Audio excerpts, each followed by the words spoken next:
تبارك الذي جعل في السماء بروجا وجعل فيها سراجا وقمرا منيرا وهو الذي جعل الليل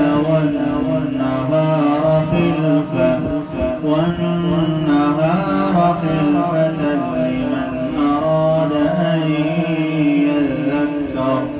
لمن أراد أن يذكر أو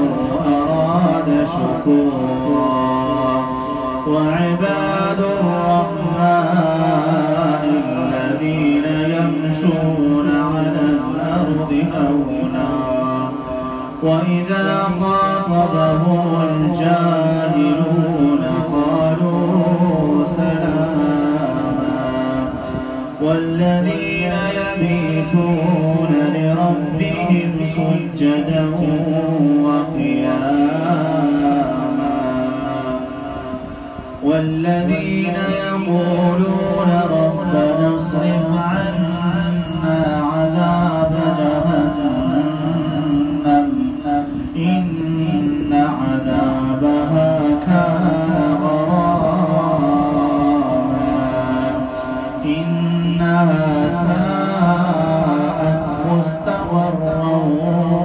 ومقاما والذين إذا أنفقوا لم يسرفوا ولم يقتروا وكان بين ذلك قواما والذين لا يدعون مع الله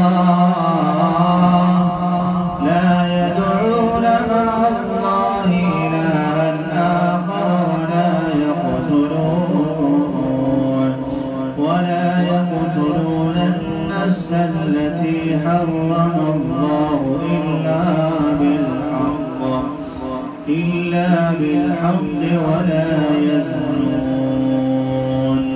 ومن يفعل ذلك يلقى أثاما يضاعف له العذاب يوم القيامة ويخلد فيه مهانا إلا من تاب وآمن وعمل عملا صالحا